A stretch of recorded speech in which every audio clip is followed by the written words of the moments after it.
Now, this kind of leads us into the next section, I guess, about how to go about putting a reserve study together. And unless, what's the difference between an RS or a PRA? What are the designations that our listeners should be looking for?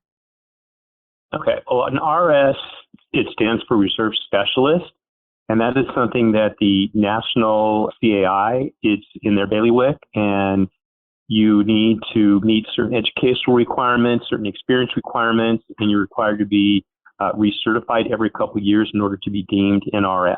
Let me just say as an aside, you are not required to have an RS do your reserve study. However, if you are an RS, you need to disclose that because you will be held to a higher standard.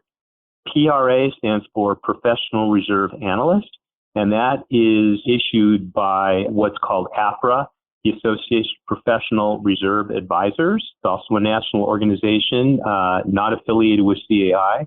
And similar standards, I believe there may be some nuances that are different, but similar standards in terms of experience as well as education. And so the first step for our listeners would be, as far as getting a reserve study, they've just come off the course of construction, the developer turned it over, they hire a reserve study specialist. You're going to go out and do what Robert referred to as a full reserve study, right? Right. Correct. You're going to need a full Absolutely. reserve study. You have to. Yeah. That's your foundation.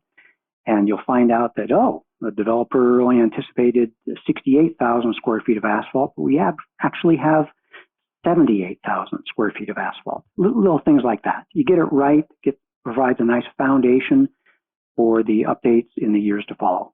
And at that point, you are, if you're a brand new community, you are essentially 0% funded or 5% very low? Actually, it depends on how much money was seeded by the developer, but sometimes a brand new association is reasonably well funded because when an association is new, their deterioration is rather low, so they can be pretty well funded with not very much money in the reserve fund. So it all depends, but it's a matter of getting them off the line. It's a long race. It's a marathon.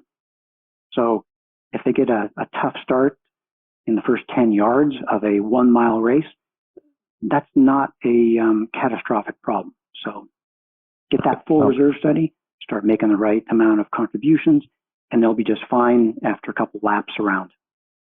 One thing to add to that is an association that is newly built. Yes, they may be seeded with money. They may start collecting early on.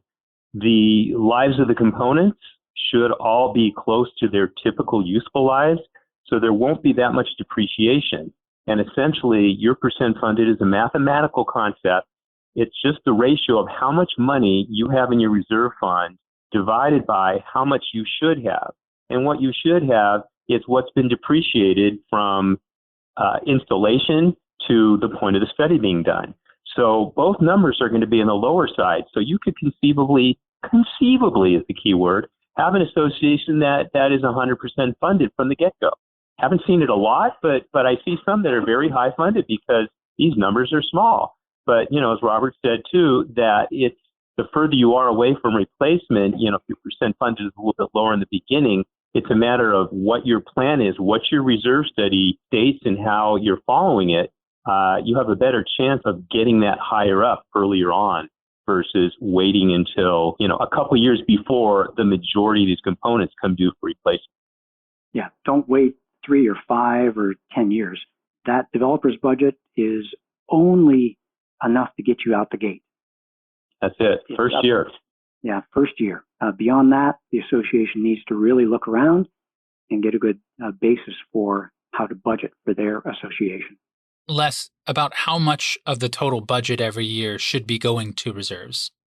Is there an estimate? I've been asked that.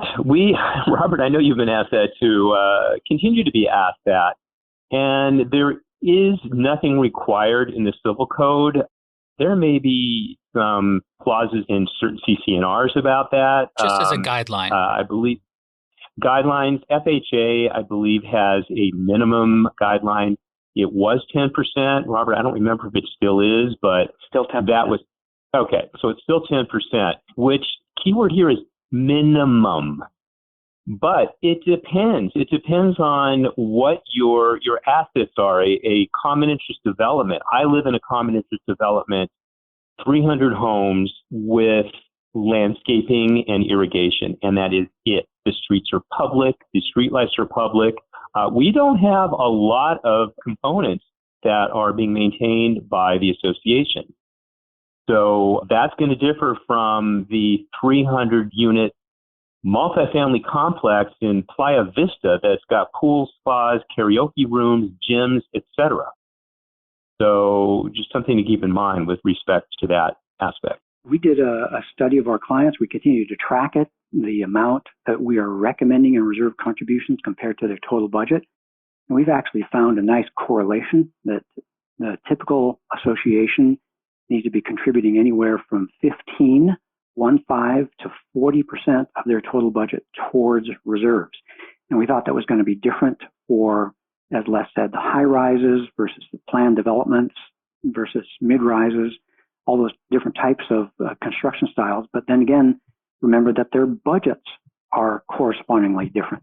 In Les's place, in the planned development with very minimal assets, their budget is small. The last home that I lived, 600 home planned development, all we had was a pool and tennis court and clubhouse divided by 600 people. And the ratio was still the same. We were at, I think, 21%, just because the homeowner assessments were so small.